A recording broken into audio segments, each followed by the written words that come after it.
Here I have ARCHOS Access 101, and today I'm going to show you how to enter safe mode on this device. So what you have to do first is to hold down power key, and when you see this window you have to hold your finger on the power off key and then tap OK when you see this reboot to safe mode window,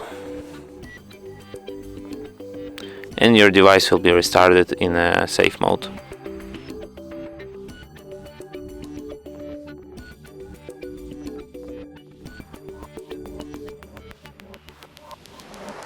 And as you can see here, there is a sign saying safe mode, and this is the